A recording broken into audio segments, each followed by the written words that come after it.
Good morning, everybody. Welcome back to Fly on the Wall podcast. I'm Justin, and today I am here with Professor Elemental, Hello. all the way from the UK. Yes. So it's bright and early in the morning. He's got a big glass of water. I was told we were having tea. I'm so sorry. I'm so sorry. I'm in That's between okay. teas. I'd like to have a sort of 10-minute gap in between each cup, and you've just caught me in between teas. That's all right. No, I reached out to you. I was really intrigued by your music. I was really interested in kind of how you got your own start, and just basic words of wisdom for those that are still sitting at home through COVID, and we're still doing the right thing, and how to keep the creative juices flowing, essentially. So for those of you that don't know, Professor Elemental here, he is a chap hop artist. Is that the proper way to describe this? Yeah, I'll take it. Yeah, I'm just describe it however you wish. And he's got 12 albums out, and so I was introduced to Professor Elemental. It must have been about 5 to 7 years ago through a friend of mine up in Seattle named Tom. And he was like, all right, well, we're gonna go, and I've got new music for you to listen to, because usually we would just drive around downtown Seattle with the windows down, learning how to speak Klingon, or it was like a Madman Moskowitz situation. And he put you on for the first time, and this is the first time I've ever heard this man listen to anything with a beat.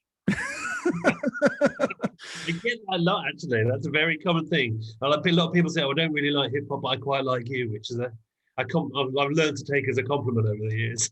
It feels almost like a backhanded compliment, but there's so many people that they just downright they don't listen to hip hop, or they grew up with it, but you have to be the alternative. You've got to, one side's listening to Digital Underground and the other side's listening to Talking Heads. So that, like, the polar opposites of things. So you've always got that one friend that's just kind of gone the opposite direction. Doesn't matter what you're listening to. I was trying to listen to NWA, and he was like, nope, we're gonna go listen to this. And it was always something completely different. So when he put on, I believe it must have been, the Indifference Engine, because I'm looking at your discography now, and you have 12 albums. And by far the first song I heard of yours was Fighting Trousers. And I'm like, first time I heard it, I was like, this is a bit ludicrous, and it's funny. It's so funny. It is absolutely hilarious. So I would love to get some background on, your start. How did you get started? It feels like it's been so long. It feels like it's been forever. But I originally I started rapping in the kind of late 90s, very, very badly. And then when I moved to Brighton, where there's an incredible hip hop scene, I kind of upped my game a little bit and started hanging out with a lot of people who did it. Made freestyles in a really strong battle scene.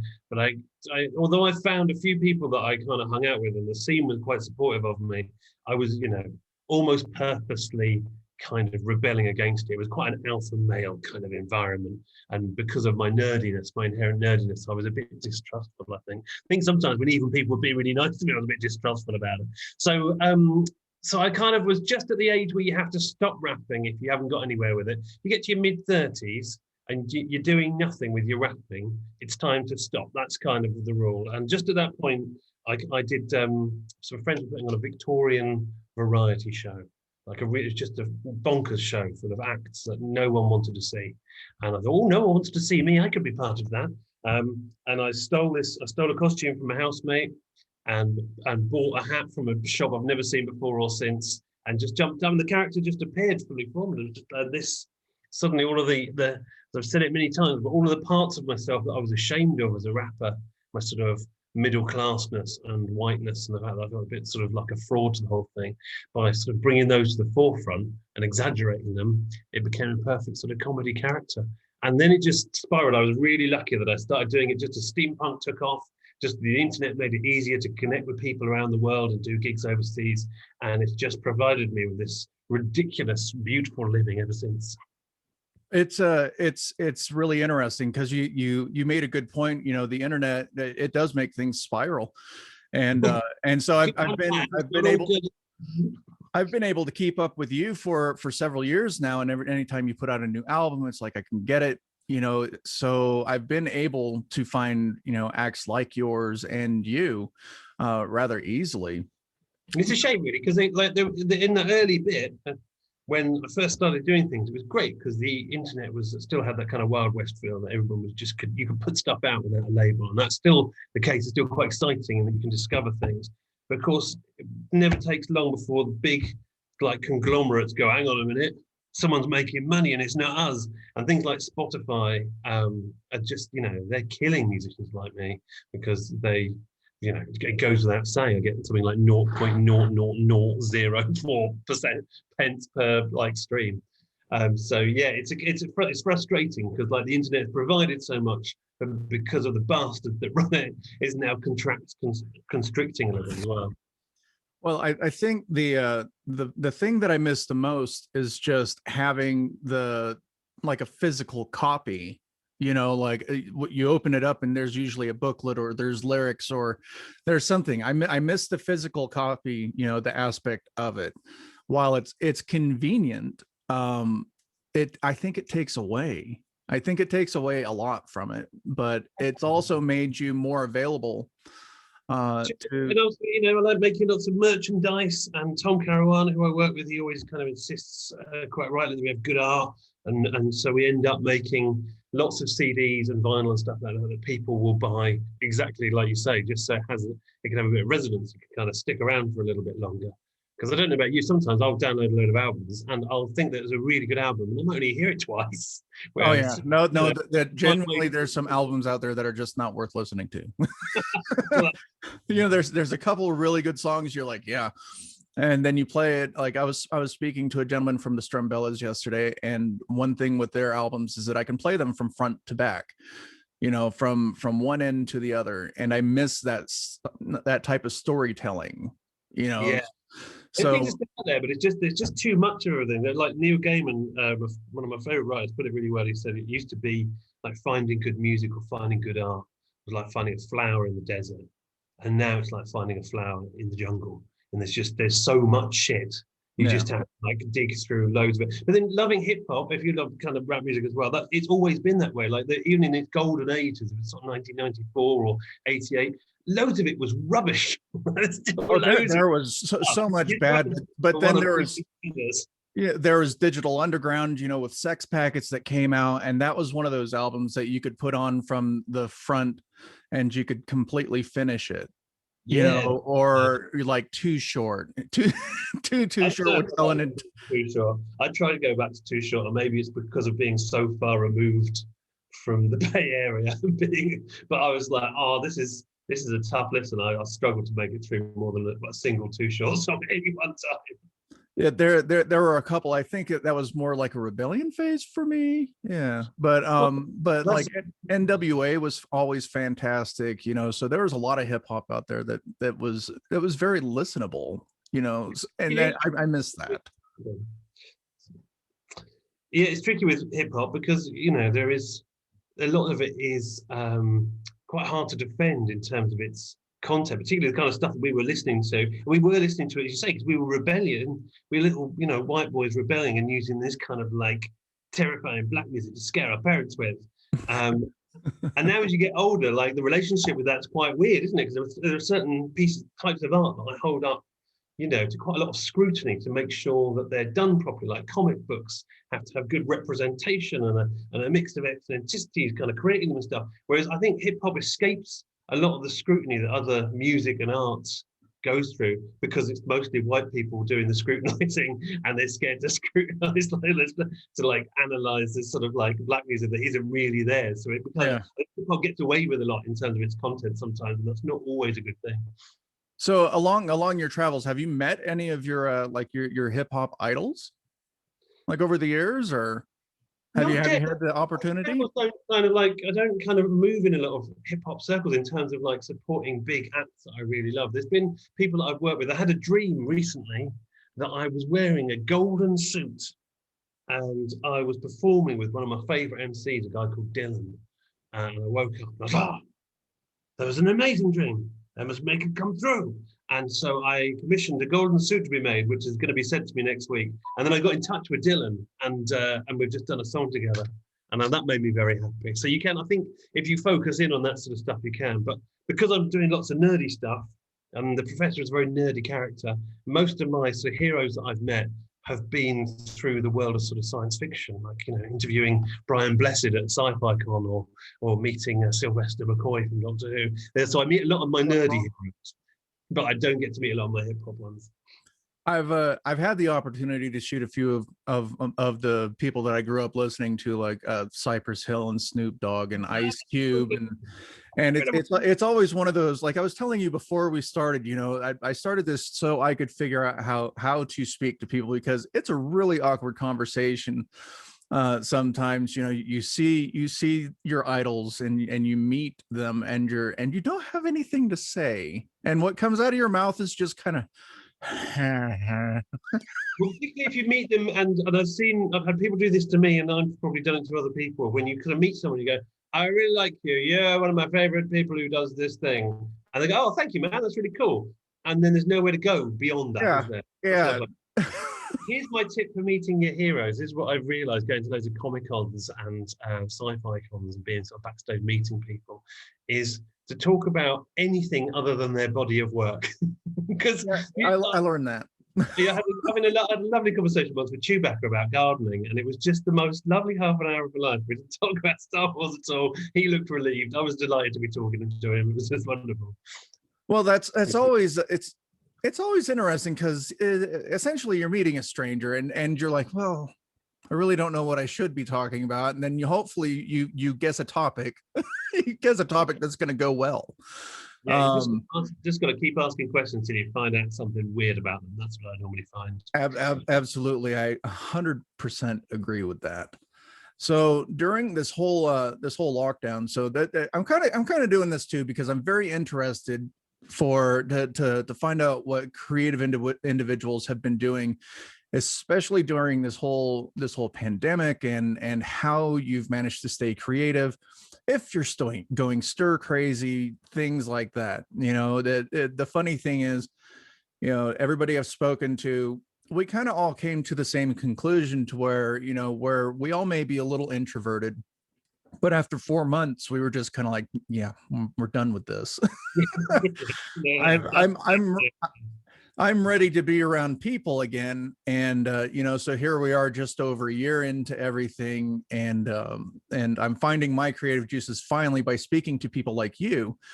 And so I'm just a year late.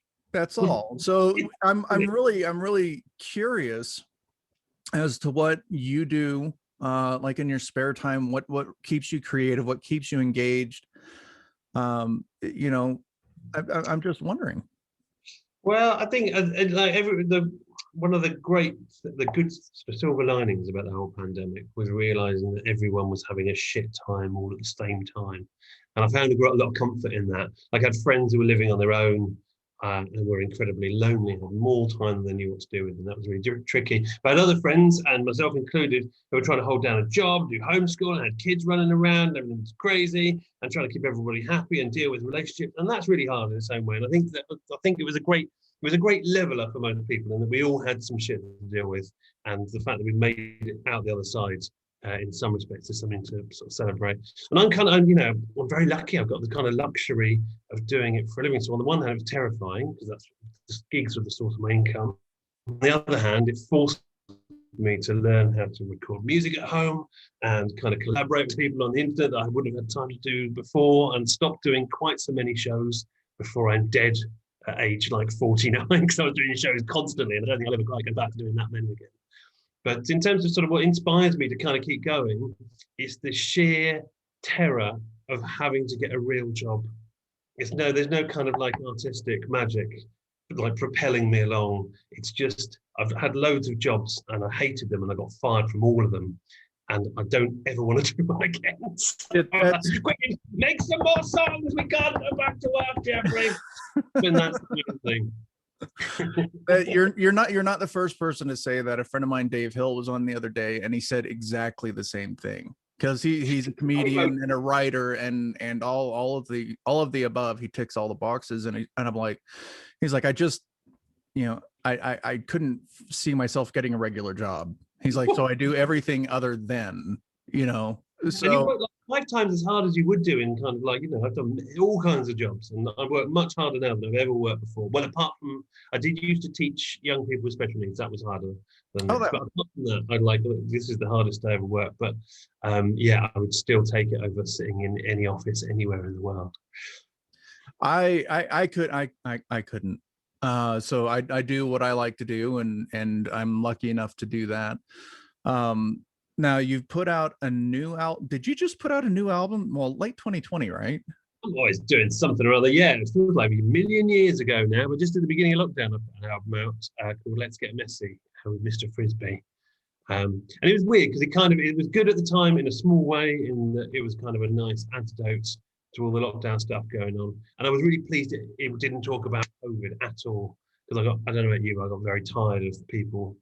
Yeah, I finally turned the news off at some point, and I just quarantined, and that was it, and kind of turned the news on every now and then to see if the news got any more positive, and and it just kind of no, it's not getting more positive. It's weird. We all kind of went, how many dead? No, I'm not going to. The problem not so much in America, because you've got your own set of things going on, but in England, the government quickly seized upon the idea that loads of people were not paying attention to the news because it's so frigging bleak, and used COVID and to a lesser extent Brexit as a massive smokescreen to get away with everything.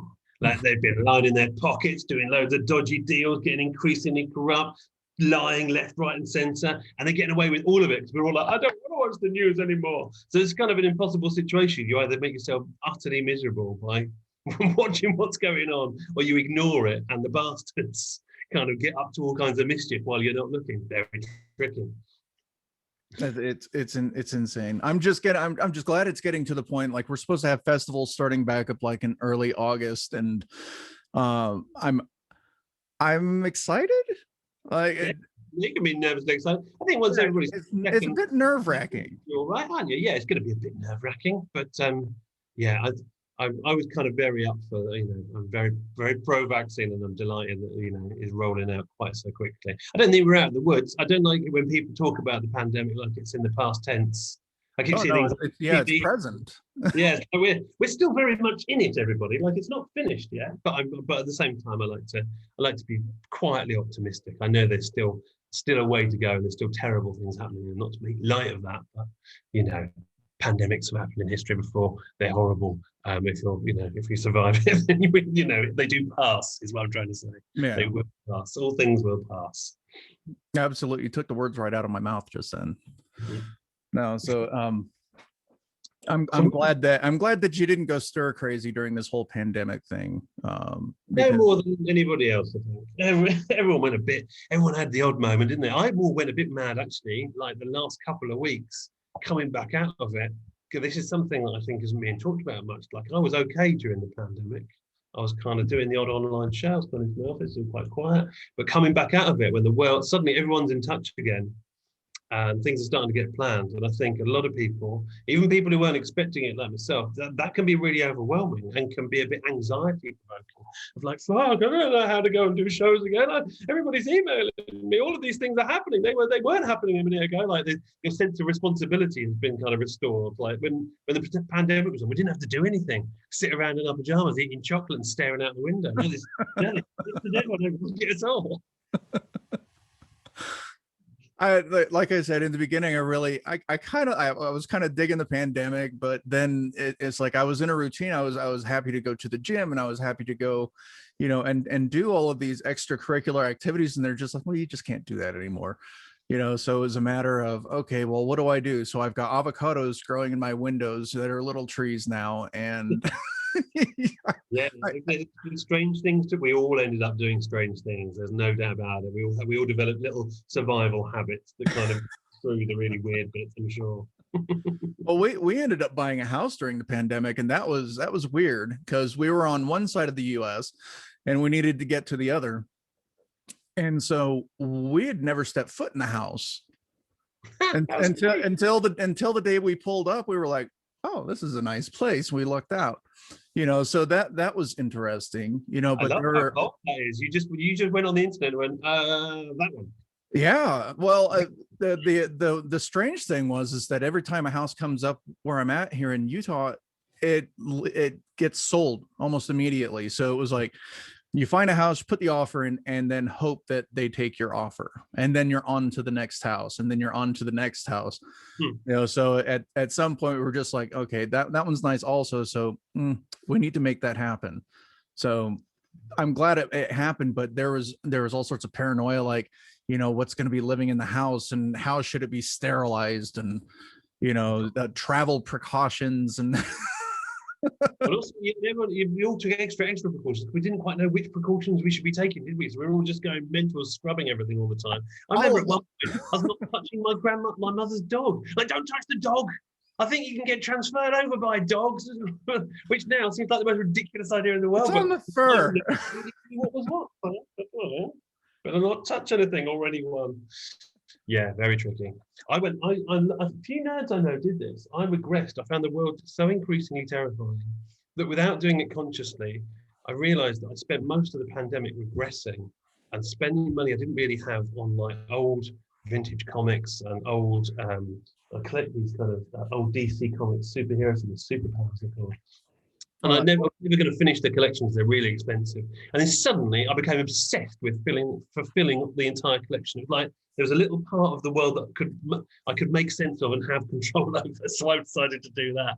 But it's very strange. Like it wasn't a conscious thing, but it did, like, delving back into the past gave me quite a lot of comfort. It's very useful. Well, I get hyper fixated on things, and like I will start something and then I'll get super focused on it, and then I have to have it all. I have to have it perfect, and it's like, I'm going to start a podcast. Well, great. Now I need a mixer, and now I need this different microphone, and so no, I totally get that. If I start collecting comics or something, I'm in it. Period. Yeah. There's no stopping.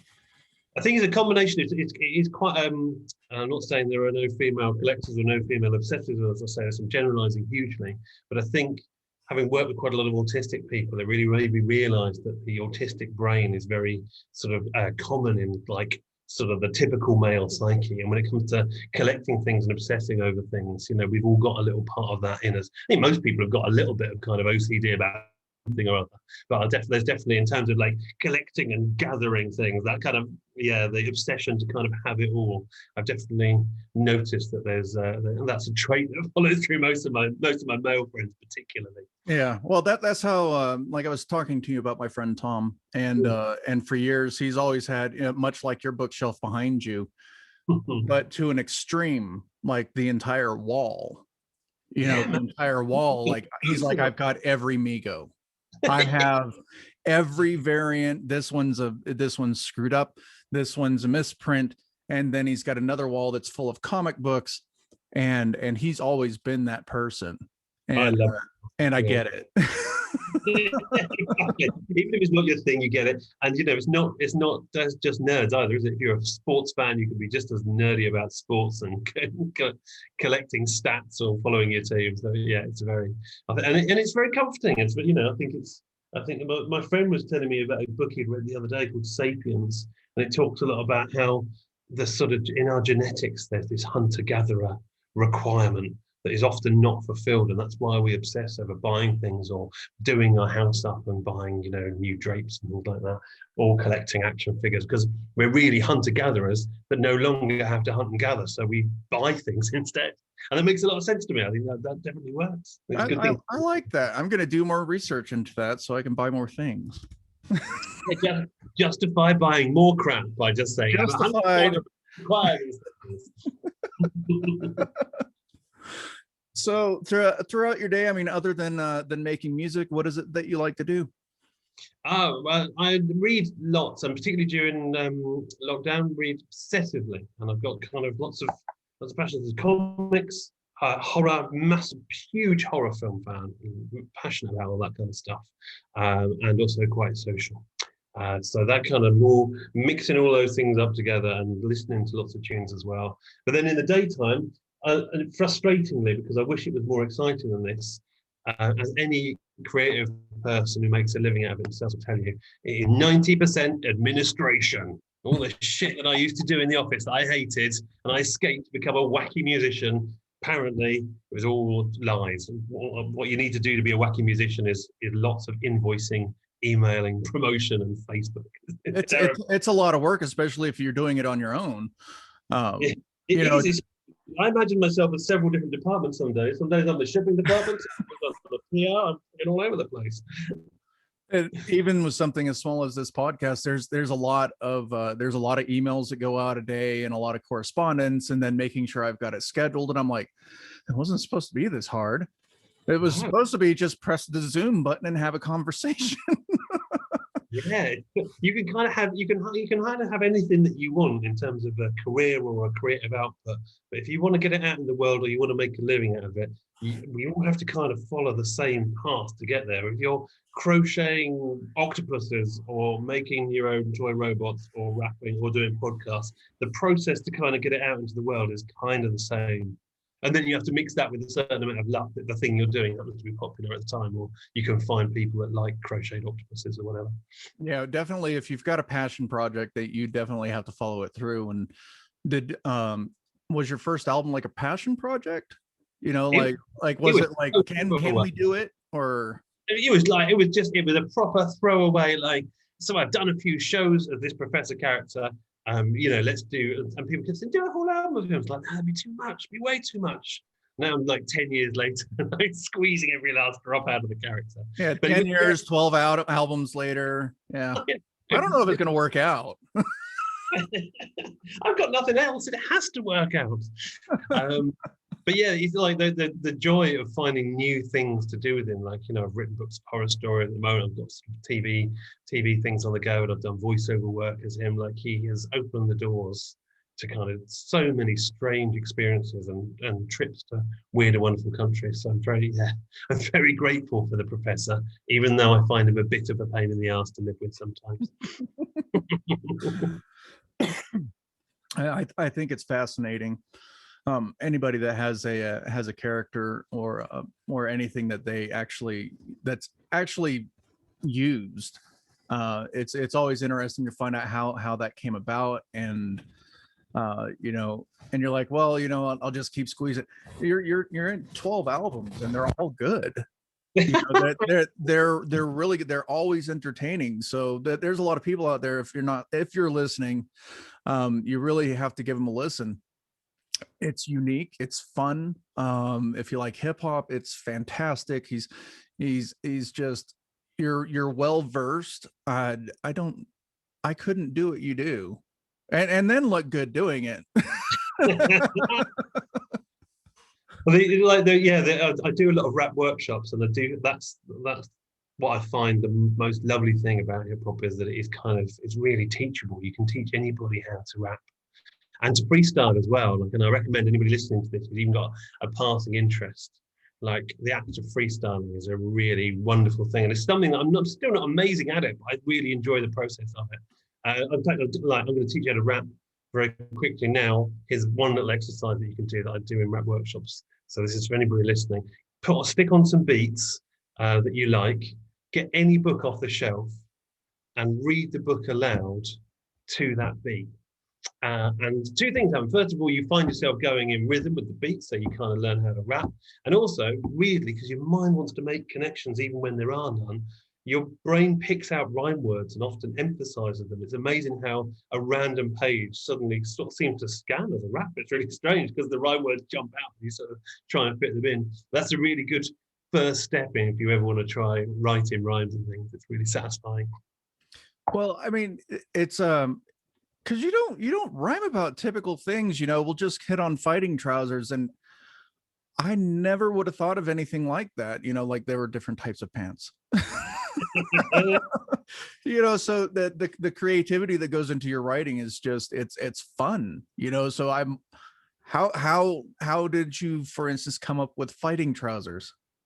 Well, Fighting Trousers is very specifically about another rapper who I didn't like at the time, a chap called Mr B, the Gentleman Rhymer. And he started the same sort of time as me, and I thought he was biting the style. So in rap fashion, inspired by a song by Nas called Ether, which is one of the best diss songs ever. So I took the same chorus.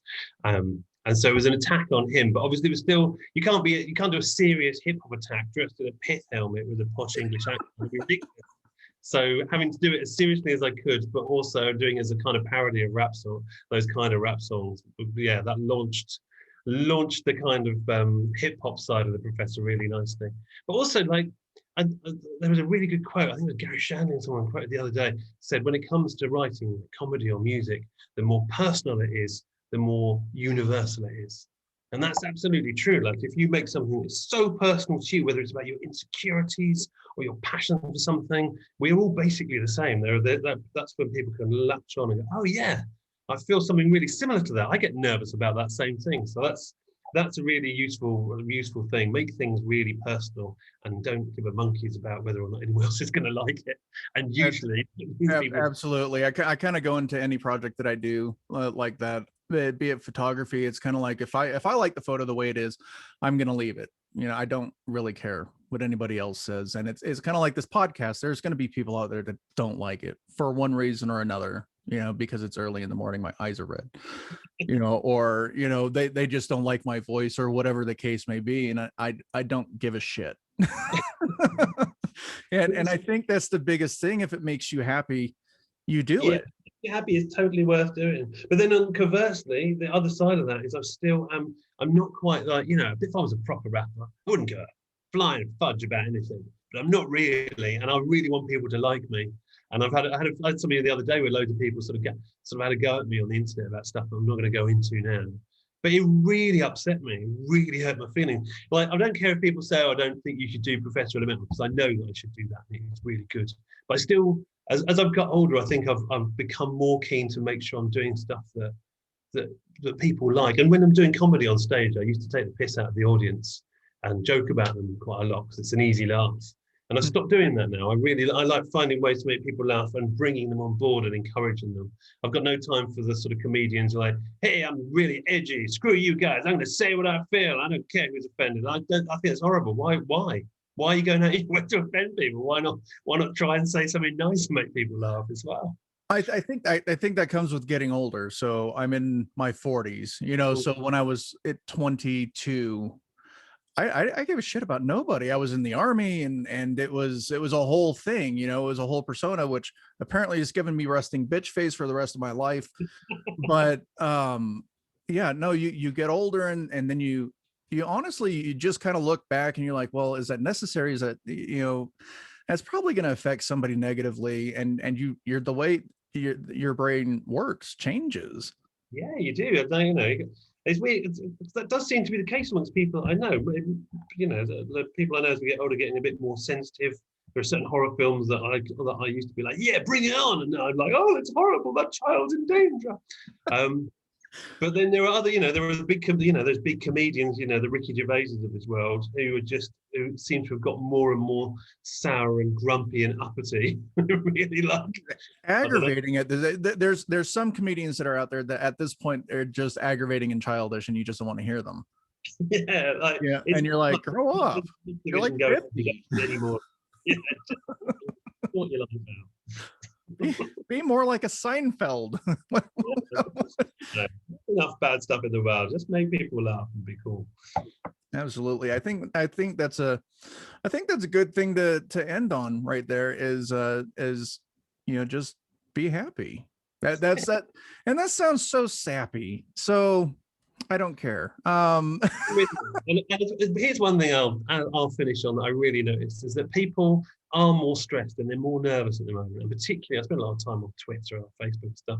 So it's really easy to see people being dicks on Twitter, say, and think, oh, God, I'm so cross with them. I'm going to have a word back with them because they're being awful. But of course, that person is just as scared and having just a weird time as you. So I think, and even in like, if someone bumps into you in the store or something, I just think we all need to go the extra mile to be nicer than you think you would need to be to kind of get things back down to a normal level, because there's a lot of tension around. Everybody's terrified, everybody's struggling with stuff, and remembering that even when they're being dicks is really important. Absolutely.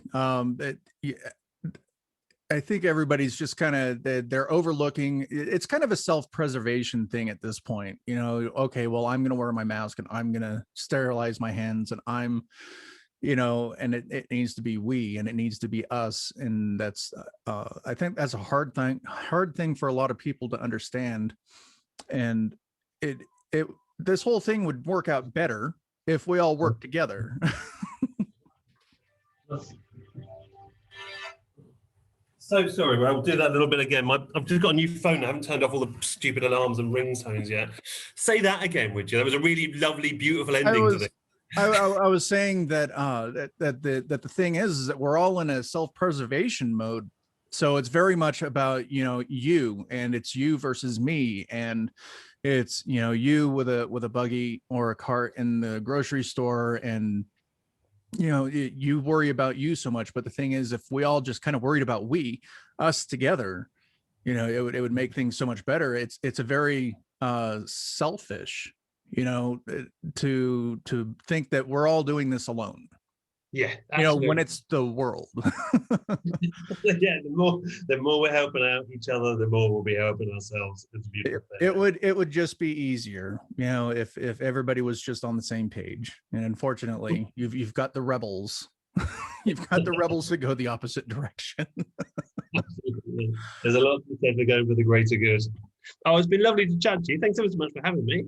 It's been fantastic. I'm really glad that I reached out to you and got to know you a little bit better. That was really, you know, really the goal, for everybody to find out who you were and what you do. And if they've never heard your music, go to Spotify or Tidal or anywhere. Yes, head to professorelemental.com as well. As you can buy all my, I mean, I've gone overboard on the merchandise, and I could do with some shifting some before my wife leaves me. So yeah, please, professorelemental.com or Patreon. I spend loads of time on Patreon. Oh, awesome. And yeah, that's a lovely way to support artists, whether it's me or someone else. Absolutely. And I'll be able to link all of those things on the YouTube. On the YouTube. The informational superhighway, we shall meet again. It's on the internet. But I'll be sure to link and copy you on everything. And everybody go to listen to your albums. If you need a physical copy, which a lot of us do, go to professorelemental.com and show some support. Just an amazing, talented creator here, you know, so I was happy to bring him on. Thank everybody for being here. Thank you, Professor. I appreciate you. Cheers. Thank you very much. Cheers.